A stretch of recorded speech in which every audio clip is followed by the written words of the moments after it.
Shalom amigos, un shalom bien grande para todos ustedes, amigos, hermanos y familia de nuestra comunidad Beit Shalom aquí en Quito, Ecuador, América del Sur. Bienvenidos a este tiempo en el que revisamos la porción de la Torá de cada semana. Hoy nos corresponde la Parashá, la porción número 17 y la quinta de este libro de Shemot de Éxodo que se llama Yitro. Si no lo han hecho, yo les recomiendo revisar el estudio anterior que contiene temas muy interesantes sobre las primeras semanas del pueblo de Israel por el desierto y una aplicación muy importante sobre las aguas amargas de Mará.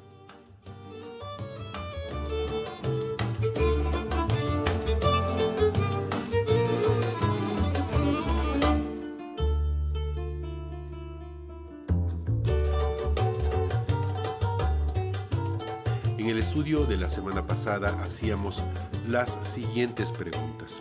¿Estaban acaso perdidos los israelitas ahí en el desierto?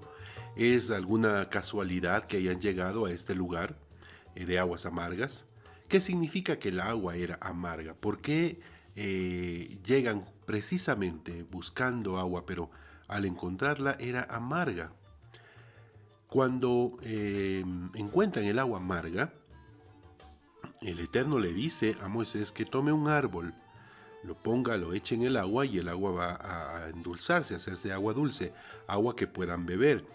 ¿Por qué con un árbol? ¿Es que esto es algún tipo de magia? ¿O el árbol tenía alguna propiedad química limpiadora del agua? Respondimos todas estas preguntas en el estudio de la parashá anterior, Beshalach. Los israelitas están desesperados buscando agua, pero cuando la encuentran no la pueden beber porque es agua amarga. ¿Cómo reaccionaron? Decíamos la semana pasada, pues como reaccionan la gran mayoría de los humanos típicos, quejándose contra Moisés como si él tuviera agua para ofrecerles. En su infinita misericordia el Eterno tenía dispuesto un árbol para purificar las aguas, pero no cualquier árbol. La semana pasada aprendimos también que esta es una lectura metafórica y tiene mucho más de lo que se puede ver a simple vista. Dios oye nuestras oraciones, nuestras peticiones, nuestros anhelos, pero solo los cumple si es que así lo hace. Cuando lo que le pedimos está en su perfecta voluntad, Él sabe lo que es bueno para nosotros y a su tiempo nos lo dará cuando Él quiera, no cuando nosotros lo queremos.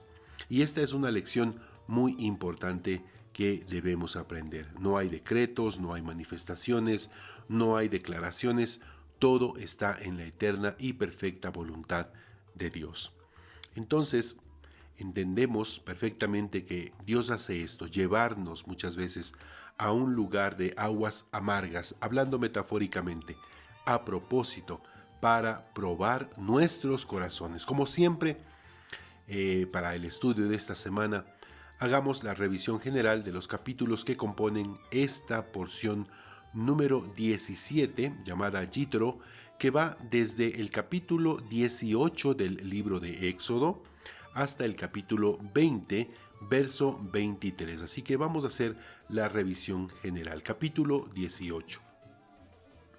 Yitro, sacerdote de Midian, o Jetro como lo conocemos, escuchó todas las maravillas y señales que había hecho el Eterno con su pueblo. Ahora va a visitar a Moisés y con él viene la esposa de Moisés y sus 2 hijos.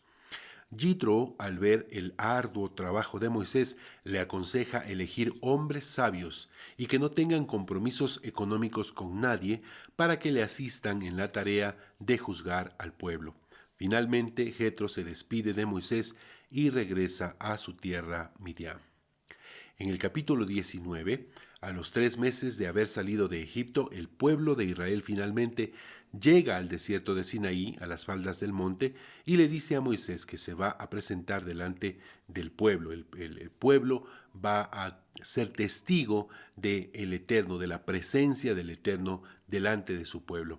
Entonces deberán santificarse durante 3 días para presentarse delante de su presencia. Así lo hacen y también afirman que todo lo que diga el Eterno lo van a hacer. Dios Eterno les dice, ustedes serán para mí especial tesoro y propiedad, y seréis un reino de reyes y sacerdotes. El Eterno llama a Moisés desde el monte y advierte que nadie más puede subir. En el capítulo 20, el famoso capítulo 20, en este capítulo, desde el verso 1 hasta el verso 17, el Eterno proclama desde el cielo lo que conocemos como los 10 mandamientos. En hebreo, Aseret Hadibrot.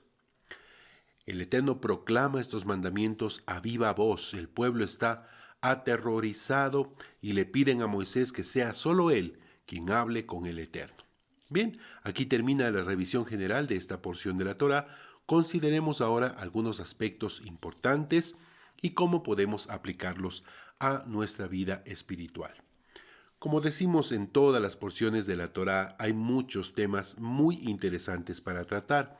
En este en particular hay muchos asuntos interesantes. El reencuentro de Moisés con su suegro y principalmente con su esposa Séfora y sus hijos, de quienes no se vuelve a mencionar después. Así que es una incógnita, por lo menos textual, lo que pasó con su esposa y con sus hijos. Están también los sabios consejos de Jetro, su suegro. En fin, hay muchos temas muy interesantes. Hoy nos vamos a concentrar en uno en especial y que es el tema fundamental de esta porción llamada Yitro. ¿Cuál es este tema? Los 10 mandamientos. Hagamos algunas preguntas para reflexionar sobre la aplicación que podemos darle a nuestras vidas. Bien, inicialmente mencionemos cuáles son los mandamientos, en orden por supuesto, para tenerlos presentes en nuestras mentes. Les sugiero que se tomen unos minutos y veamos si somos capaces de mencionarlos de memoria, es decir, en orden, tal como están escritos en este libro de Shemot, de Éxodo. A ver, pon, si deseas, pausa en este video durante unos pocos segundos y trata de recordar cuáles son los mandamientos, los 10 mandamientos, en orden, por supuesto, desde el primero hasta el 10, o pregúntaselo a tus hijos, a papá, a mamá, a ver si son capaces de nombrarlos en orden. A ver, si deseas, pon pausa en este momento y pregúntales, a ver si saben cuáles son en orden. Bueno, ya sabemos que no todos los que nos consideramos creyentes nos sabemos de memoria todos los mandamientos, pero deberíamos, ya que son la columna vertebral de la fe. Los 10 mandamientos son el corazón de la Torá, así que vamos a mencionarlos. Número 1, yo soy Adonai tu Elohim. Número 2, no tendrás otros dioses, otros Elohim. 3, no tomarás mi nombre en vano. Número 4, recuerda santificar el Shabbat, el día de descanso. Número 5, honra padre y madre. Número 6, no matarás. Número 7, no adulterarás. Número 8, no robarás. Número 9, no dirás falsedades o no dirás falso testimonio en un juicio. Y número 10, no codiciarás.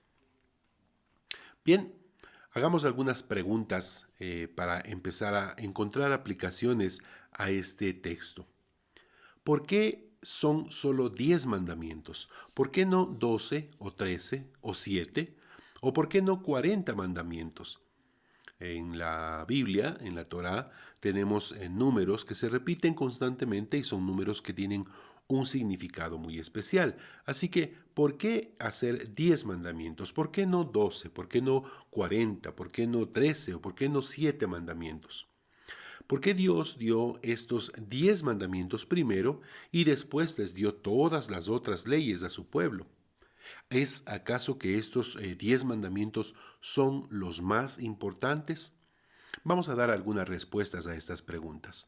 Según los sabios estudiosos, en los 10 mandamientos están contenidas todas las leyes que rigen la vida del pueblo judío, es decir, los 613 misbot o preceptos de vida. Para nosotros como gentiles temerosos de Dios, no ágidas, aplican estos 10 mandamientos y los 7 preceptos universales. Aprovecho siempre que tengo la oportunidad para dejar muy en claro este asunto. Para los que no somos judíos, voy a repetir esto, para los que no somos judíos, para los que somos noágidas, gentiles, temerosos de Dios, justos de las naciones, el manual de vida, de comportamiento para hacer mejor a este mundo son los 7 preceptos universales. Eso es lo que nos compete a nosotros como noágidas, como gentiles temerosos de Dios. Respetamos y obedecemos también, por supuesto, los 10 mandamientos, pues son las premisas de fe de todo creyente en el único Dios verdadero. Baruch Baruch Shemot, bendito sea su nombre. Para los judíos, el Eterno ha estipulado, ha dispuesto 613 mandamientos que todo judío observante honra, respeta y practica. No le está permitido a los noágidas, a los gentiles, tratar de vivir conforme a estos preceptos dados por Dios exclusivamente para su pueblo escogido. Recordemos lo que está escrito justamente, precisamente en esta porción de la semana. Shemot, Éxodo, capítulo 19, versos 4 al 6. Lo tienes ahí en la pantalla de este video para que puedas verlo por ti mismo. Shemot capítulo 19, Éxodo capítulo 19, versos 4 al 6. Dice, vosotros visteis lo que hice a los egipcios. ¿Quién está hablando? Dios, por supuesto. ¿Y cómo os tomé? ¿De quién está hablando? De los israelitas. Sobre alas de águilas y os he traído a mí. Ahora pues, si diereis oído a mi voz y guardareis mi pacto, ¿de qué pacto está hablando? Del pacto que les va a proponer a través de la Torá. Vosotros, ¿a quiénes? A los israelitas. Dice, seréis mi especial tesoro sobre todos los pueblos. Seréis mi especial tesoro sobre todos los pueblos. Pregunto, ¿quiénes? ¿Quiénes van a ser su especial tesoro sobre todos los pueblos? Los israelitas, por supuesto. Dice el texto, porque mía es toda la tierra. Verso 6. Y vosotros, obviamente está hablando de los israelitas, me seréis un reino de sacerdotes y gente santa. Nuevamente hago la pregunta, ¿quiénes? ¿Quiénes van a ser para Dios un reino de sacerdotes y gente santa? Los israelitas. Estas son palabras que dirás a quiénes, a los hijos de Israel, por supuesto. La verdad es que yo no lo veo tan complicado de entenderlo y podríamos hacer un estudio más profundo de todo este tema, pero hoy el tema son los 10 mandamientos. Así que sigamos. Ahora vamos a considerar la estructura de los 10 mandamientos. Sabemos que estos mandamientos fueron entregados en 2 tablas de piedra. Dice el texto, ¿no?, que eran 2 tablas de piedra, aunque un comentarista muy respetado en el mundo judío, como lo es Rashi, dice que fueron 2 tablas de zafiro, pero esa es la tradición. Lo que nosotros sabemos de lo textual, de lo que tenemos escrito, es que estos mandamientos estaban escritos en 2 grupos de 5 mandamientos por cada tabla. A ver, la primera tabla es la tabla que corresponde o que tiene los mandamientos de las obligaciones del hombre hacia Dios, del hombre a Dios. Es decir, contiene las obligaciones del ser humano hacia Dios. Recuerda esta gran premisa, ¿no? Amar a Dios por sobre todas las cosas. Ese es lo que resume las obligaciones del ser humano hacia Dios en esta primera tabla. En la segunda tabla tenemos las obligaciones del hombre hacia el hombre, es decir, contiene obligaciones del ser humano hacia el ser humano. Recuerda esa gran premisa también, amar al prójimo como a ti mismo. Ahora, es interesante que dentro del primer grupo de la primera tabla está honrar a los padres, que no tiene que ver con las obligaciones hacia Dios. ¿Por qué crees que es esto? Piensa en eso. La primera concepción de un niño de honrar a Dios viene de una correcta formación de honrar a sus padres. Si se destruye eso, entonces, ¿qué respeto o consideración de Dios podría tener un ser adulto? Por eso es muy importante mantenernos en constante vigilia sobre el tema de la identidad de género, de la familia, de la paternidad y la maternidad en pareja, etc. Aparte, en la creación natural del ser humano, coparticipan tres socios: Dios, papá y mamá. Todo ser humano que viene a este mundo viene a través de esta colaboración divino-humana. Papá, mamá y fundamentalmente Dios, que es el que provee la vida. Entonces, por eso este mandamiento está dentro de ese grupo. Aunque los anteriores, los 4 primeros mandamientos, hablan de la relación, de las obligaciones del hombre hacia Dios, está incluida en esta tabla lo que compete a la honra a los padres, pero porque honrar a los padres implica también honrar a Dios.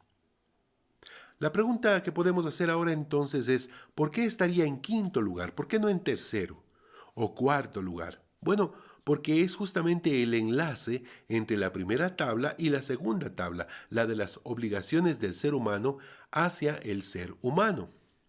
Bien, hay una relación entonces, otro tipo de relación en esta estructura de los mandamientos que estamos analizando, entre el primer mandamiento y el sexto mandamiento. Yo quiero que mentalmente pongas estas tablas, cierres tus ojos, pongas estas tablas en tu mente y veas la relación que puede existir entre el primer mandamiento y el sexto mandamiento, que viene a ser el primero de la segunda tabla.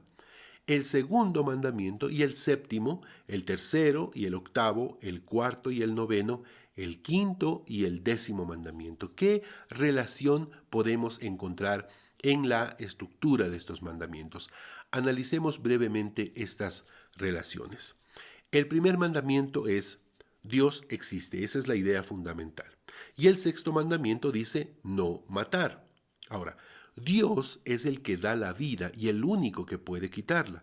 Matar a una persona que fue creada a imagen y semejanza de Dios es irse en contra de la creación de Dios. Entonces, la relación entre el primero y el sexto mandamiento es la importancia de la vida. Ahora, por supuesto, el mandamiento dice, el sexto dice, no matar, pero la traducción que tenemos es no matar, y podríamos pensar, bueno, no matarle a un animalito para comer, o no matarle a una rata o a una serpiente o a un insecto que puede hacernos daño.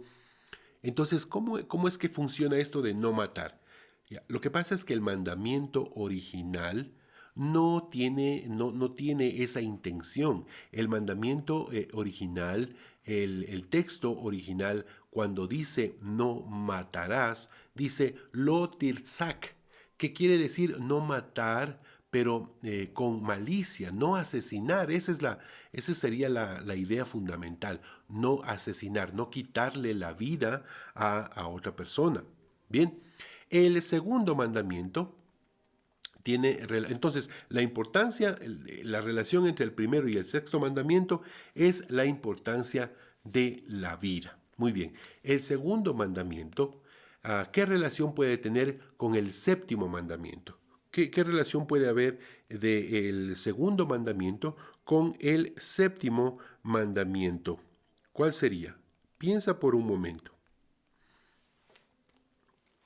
El segundo mandamiento dice: no tendrás otros dioses, no a otros dioses. Y el séptimo mandamiento dice: no cometerás adulterio. Quiero que pienses en esta palabra: fidelidad. Esa es la palabra clave de esta relación. No a la infidelidad. El profeta Malaquías habla sobre el adulterio del pueblo de Dios y de cómo los israelitas se desviaron para adorar a otros dioses. El profeta Malaquías utiliza justamente esta palabra, adulterio, del pueblo de Dios, cuando caen en idolatría. El libro de Jueces, en el capítulo 2, verso 11, dice: Entonces los hijos de Israel hicieron lo malo ante los ojos del Eterno y sirvieron a los Baales. Entonces, ¿cuál es la relación entre no tendrás otros dioses y no cometerás adulterio? Es que la idolatría es considerada por las Escrituras como una forma de adulterio. De ahí la importancia de la fidelidad. De la fidelidad. Esta es la relación entre el segundo y el séptimo mandamiento. Vamos a ver entre el tercero y el octavo mandamiento. El tercer mandamiento dice no jurar en vano. El octavo mandamiento dice no robar. ¿Qué relación podría existir entre estos dos mandamientos? Bien, normalmente no hay que jurar. Normalmente, es decir, no tenemos que jurar por ninguna razón. Pero en las consideraciones para juzgar, por ejemplo, en un juzgado, en un juicio, un robo de las cortes ancestrales, se requería de al menos 2 testigos. Si no había 2 testigos, al menos un testigo que testifique. Es decir, a este testigo se le hacía jurar que el acusado efectivamente, al acusado lo vio robando, que él tenía pruebas efectivas. Entonces él tenía que jurar. En el tercer mandamiento está implícito, obviamente, darle honor al sagrado nombre del Eterno, no tomar su nombre vanamente, en vano, es decir, no robarle su honor al nombre del Eterno. Esa es la relación entre el tercer mandamiento y el octavo mandamiento, es la importancia de la verdad. Algo que nos pasa muy a menudo a los creyentes es que generalmente cuando nos equivocamos, cuando cometemos alguna falta, cuando fallamos frente a cualquier situación de la vida, lo primero que van a decir las personas que están a nuestro alrededor es justamente hablar sobre nuestra fe, sobre el lugar en donde estamos aprendiendo sobre nuestra fe. Entonces, eso es precisamente robarle el honor al nombre de Dios, del cual nosotros somos embajadores. Nuestra tarea, ya lo hemos visto en estudios de Parashot anteriores, es darle honor al nombre de Dios. Cuando nosotros cometemos actos injustos, actos que no van de acuerdo a la integridad, a la dignidad, estamos robándole honor al nombre de Dios. Esa es la relación que existe entre no jurar en vano y no robar. Veamos cuál es la relación que existe entre el cuarto mandamiento y el noveno mandamiento. El cuarto mandamiento dice santificar el día de descanso, santificar el Shabbat. El noveno mandamiento dice no dar falso testimonio. Nuevamente, el noveno mandamiento se refiere a no jurar falsamente en un juicio. Mentir, por supuesto, es malo, pero mentir en un juicio se llama perjuro y puede ser causa de condena tanto para el que provoca, para el que hace ese juramento perverso, y puede provocar una condena injusta para aquella persona que está siendo juzgada. Honrar y santificar el día de descanso es testificar sobre un Dios creador, es decir, yo creo con nuestra boca. Eso implica honrar este día, decirlo con nuestras palabras. Yo creo que Dios hizo el universo en 6 días y el séptimo hizo una pausa, un descanso. Esa es la relación que existe entre el cuarto y el noveno mandamiento, la importancia de la credibilidad. Es decir, nosotros creemos que Dios, el Eterno, formó este universo. Y así como lo formó en 6 días, tomó el séptimo día como una pausa, como un descanso. Y eso nosotros lo declaramos, testificamos precisamente. Al nosotros reservar ese día, santificar ese día, apartar ese día, para tener un tiempo de comunión, de reconexión con Dios. Es la importancia de la credibilidad. Vamos a ver cuál es la relación entre el quinto mandamiento y el décimo mandamiento. El quinto dice, honrarás a tus padres. Y el décimo dice, no codiciar a la mujer de tu prójimo. El décimo mandamiento dice, no codiciar nada de tu prójimo, ni su casa, ni sus ganados, ni sus animales. pero es enfático o menciona el no codiciar a la mujer de tu prójimo. ¿Cuál es entonces la relación que existe? La esposa de tu prójimo es la madre de alguna familia. Entonces, de la familia de tu prójimo. Entonces, no solo que ofrecemos honra a nuestros padres, sino a la figura paterna y materna de cualquier otra familia. Un tema importante aquí. Ninguno de los mandamientos ordena, por ejemplo, no fornicar. Es decir, no tener relaciones sexuales con alguien que no es tu cónyuge. El mandamiento no fornicar no existe. Pero para el pensamiento bíblico tampoco existe la posibilidad de relaciones prematrimoniales, sin que esto conlleve algún tipo de responsabilidad conyugal. El matrimonio es la única base aprobada para relaciones sexuales bendecidas y saludables. Este es un tema de igual manera muy extenso del que también se puede hacer un estudio muy grande y lo podemos hacer en otra ocasión. Entonces, la relación entre el quinto mandamiento y el décimo mandamiento es la importancia de la familia. Finalmente, veamos otro aspecto de este análisis de la estructura de los mandamientos. Por supuesto, no es que esto hay que estudiarlo. Los mandamientos no es algo que tenemos que conocerlo académicamente, es algo que tenemos que vivirlo. Los mandamientos hay que interiorizarlos para que a su vez operen transformación en nuestra vida. Así que, ¿qué tipo de acción? Esa es la pregunta. ¿Qué tipo de acción hacemos con cada mandamiento? Analicémoslo de uno en uno. Dios existe, el primero. ¿Qué tipo de acción realizamos con este mandamiento? ¿Es algo que hacemos o es algo que pensamos y sentimos? El saber que Dios existe es algo que pensamos y sentimos. Segundo mandamiento, no a la idolatría. ¿Es algo que hacemos o es algo que pensamos y sentimos? Por supuesto, cuando alguien es idólatra y comete actos de idolatría es algo que hace, pero cometer un acto de idolatría tiene que nacer todavía, o sea, nacer inicialmente en el pensamiento y en el sentir de una persona. Así que no a la idolatría también es un acto de pensamiento y sentimiento. Puede involucrar también algún tipo de acción. No jurar. ¿A qué se refiere? ¿Qué tipo de acción está relacionada con no jurar? Es algo que tiene que ver con nuestra boca, con nuestra habla, con lo que decimos.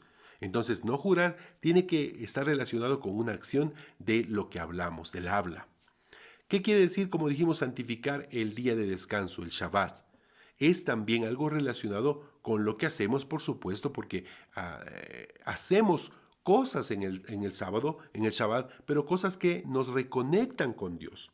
Y fundamentalmente el texto de la Torah dice que hay que recordarlo. ¿Cómo lo recordamos? Haciendo esta declaración, hablando, diciendo palabras de bendición, de santificación para este día. Esa es la manera como se santifica este día, se reserva, se aparta este día de descanso. Entonces también tiene que hablar, por supuesto, con acciones, con pensamientos, pero fundamentalmente con el habla. Entonces tenemos una estructura aquí. Los primeros dos mandamientos tienen que ver con la mente y el corazón o con el pensamiento y el sentimiento. El tercer y cuarto mandamiento tienen que ver con la lengua, con lo que hablamos. Y el quinto mandamiento tiene que ver honrar a los padres, por supuesto, con acción. Porque honrar a los padres no es algo que podemos hacerlo con la mente. No es simplemente decir, papá, te honro lo que tú eres. Tiene que ver, como digo, todo está relacionado, pero fundamentalmente honrar a los padres tiene que ver con lo que hacemos, con las actitudes que tenemos de honra hacia nuestros padres. Podemos decirles palabras, por supuesto, de cariño, podemos honrarlos con nuestro pensamiento, pero de nada sirven ni las palabras, ni nuestro pensamiento o sentimiento si esa honra no se hace efectiva, no se hace material a través de algún tipo de ayuda, no solamente económica, sino de alguna ayuda que dé honra a nuestros padres. Aparte de eso, nosotros somos extensiones de nuestros padres. Así que cuando nosotros nos convertimos, cuando nosotros hacemos actos de integridad, de bondad, de cosas para mejorar este mundo, estamos siendo una extensión de lo que nuestros padres están haciendo a través de nosotros en este mundo. Entonces, esta primera tabla tiene esta estructura. mente y corazón, lengua y mano o acción, lo que hacemos. Vamos a ver el sexto mandamiento, no matar. Tiene directamente que ver con lo que hacemos. Y nuevamente, insisto, es verdad, podemos matarle a una persona con nuestras palabras, claro que sí. Podemos matarle a una persona en nuestra mente, por supuesto. Pero no es efectivo esto realmente tal como lo dice el texto de la Torá hasta que no se comete este acto perverso, este acto de asesinar a una persona. Entonces tiene que ver con la acción. El séptimo mandamiento dice no adulterar. Nuevamente tenemos algo que se hace efectivo, se materializa con una acción. Nuevamente, por supuesto, podemos adulterar en nuestra mente, podemos hablar del adulterio, pero eso no se hace efectivo, es decir, no somos juzgados por lo que pensamos o por lo que decimos en este sentido estricto. Somos juzgados de adulterio cuando efectivamente adulteramos. Nuevamente tiene que ver con la acción. A continuación viene no robar.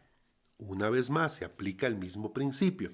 Podemos pasar cerca de un banco y pensar, wow, mi situación económica es difícil, si tuviera la oportunidad, robaría este banco. Y puede ser que ese pensamiento hasta lo expresemos, pero no vamos a ser juzgados ante la ley por un pensamiento o por una palabra que decimos. En este caso específico, la ley nos va a juzgar si es que efectivamente participamos de un robo. Ese es el tema de la acción. Somos juzgados por nuestras acciones, por lo menos en esta comprensión de la estructura de los mandamientos. A continuación viene no testificar falsamente en un juicio. Definitivamente tiene que ver con el habla. Espero que estés viendo la relación que existe. Y el décimo mandamiento, no codiciar. ¿Con qué codiciamos? ¿Codiciamos cuando tomamos algo que no nos pertenece? No, eso ya es robar, eso es acción. Pero codiciamos cuando pensamos algo, cuando deseamos algo con nuestra mente y con nuestro corazón. Muchas veces en este mandamiento suele suceder que hay muchos creyentes que dicen, ¿por qué los que decimos que honramos a Dios y Dios está con nosotros, ¿por qué no tenemos lo mismo que la gente mala, la gente perversa, la gente que hace daño a este mundo? Ellos tienen dinero, tienen casas, tienen carros, tienen propiedades, les va bien. ¿Por qué pasa eso? Bueno, cuando codiciamos esas cosas que esas personas tienen, entonces estamos incurriendo en este mandamiento, en faltar a este mandamiento, porque ya hemos visto y ya hemos hablado de este tema, de que Dios sabe lo que hace con todos. Él sabe por qué a esas personas les da lo que les da y por qué a nosotros no, con nosotros no lo hace.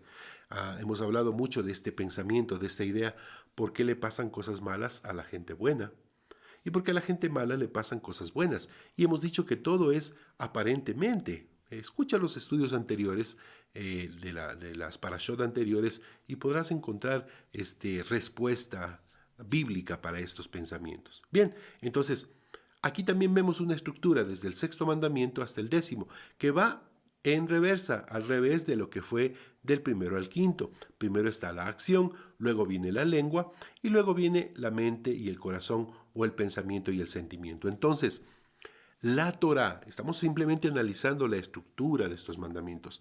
La Torá, las instrucciones de vida, operan sobre estos tres aspectos de cada ser humano: lo que pensamos, lo que sentimos, lo que hablamos o decimos y lo que hacemos. Finalmente, ese es el propósito de estos mandamientos: operar, obrar, transformación sobre estos aspectos humanos. Ahora, finalmente, ¿por qué en los primeros 5 van de la mente hacia la acción? ¿Recuerdas la estructura? ¿Por qué van de lo que pensamos hacia lo que hacemos? Y del sexto al décimo va de lo que hacemos hacia lo que pensamos. Bien, en la relación del ser humano hacia Dios, lo más importante es entender y sentir apropiadamente lo que hacemos. Y lo que decimos, por supuesto. ¿De qué serviría cumplir con ritos o con acciones si no entendemos el por qué lo hacemos? Peor aún si lo hacemos pero sin ningún tipo de sentimiento, como si fuéramos autómatas espirituales. No tiene ningún valor No tiene ningún valor que tú le preguntes a una persona, ¿y tú por qué oras? Y esa persona te diga, la verdad no sé, porque mis papás oran, porque mi mamá me dice que haga una oración, porque quiero que mis hijos vean que estoy orando. Pero si no existe ni entendimiento, ni sentimiento en eso que esa persona está haciendo, esa oración no tiene ningún valor. Es como si alguien le dijera a otra persona, ¿tú por qué das una ofrenda? No sé, porque creo que es lo que hay que hacer, porque me imagino que de esa manera eh, voy a ayudarle a una persona. Si no existe la correcta, el correcto entendimiento, el correcto sentimiento frente a lo que significa dar una ofrenda, entonces no tiene sentido. No sirve lo que estás haciendo. Por eso, del primero al quinto mandamiento, la relación del ser humano hacia Dios va del pensamiento, del entendimiento, hacia la acción. Ahora, ¿por qué los siguientes 5 mandamientos, del sexto al décimo, van de la acción hacia el pensamiento, hacia la mente? Porque en la relación del ser humano hacia otro ser humano, lo más importante es lo que hacemos. Es decir, nuestras acciones afectan directamente el desempeño del mundo que nos rodea. Mira, los abuelos decían, obras son amores, no buenas razones. Tú no puedes pasarte la vida diciendo, yo le amo a mi prójimo, yo le amo a mi vecino, yo le amo a la persona al compañero de trabajo, quiero su bienestar, si es que tú no haces nada por ese bienestar. Es decir, hay que hacer cosas para demostrar el amor. Muchas veces nos hemos topado con jóvenes que dicen, mis papás no me quieren.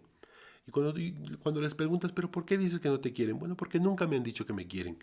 A ver, trabajan, proveen para la casa, te dedican tiempo, han dedicado su juventud para ti, se han sacrificado por hacerlo, por mantener un hogar para ti. Sí, pero no me dicen que me quieren. Está bien, hay muchas personas que necesitan de esas palabras, pero no podemos resumir el pensar que alguien te quiere o no de acuerdo a sus palabras, porque estamos viendo sus actos de amor hacia tu vida. Lo mismo pasa en la relación entre esposo y esposa. Muchas esposas dicen, parece que ya no me quiere. ¿Pero por qué? ¿Por qué no me dices que me quieres? A ver, pero trabajamos juntos, hacemos algo por la casa, nos esforzamos, salimos de viaje, tenemos propósitos afines. Es decir, no solamente cuestión de decir te quiero o no te quiero. Las acciones hablan más que las palabras. Por eso los abuelos decían, obras son amores y no buenas razones. Ahora sí, finalmente, ahora sí vamos a terminar. Los 10 mandamientos tienen el propósito de operar, fortalecer y transformar nuestra fe y nuestra vida espiritual, nuestra moral, nuestra ética para con la sociedad. De corazón espero que este tema, este breve análisis sobre los 10 mandamientos, sobre su estructura, nos sirva, que podamos aplicarlo a nuestra vida. Como siempre yo recomiendo, vuelve a oír este estudio, páusalo, piénsalo, estudia, comparte con otras personas, con tu familia, tengan temas de conversación sobre este estudio. Y muchas gracias por acompañarnos cada semana en el estudio de estas preciosas enseñanzas. Vivamos con el entusiasmo de cada día, haciendo algo para que el mundo sea mejor, sabiendo que el eterno nuestro Dios, el dador de la Torá, el dador de los 10 mandamientos de vida, quiere transformar lo que pensamos, lo que sentimos, lo que hablamos y también, por supuesto, lo que hacemos. Amén. Amén.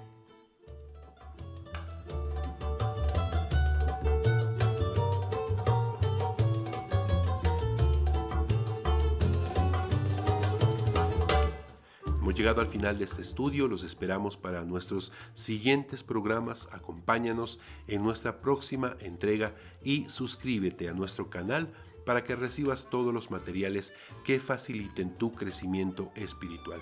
Comparte este video con tus amigos y familiares y permite que más y más personas sean enseñados, sean bendecidos a través de las enseñanzas de la Torá. Nos vemos la próxima semana.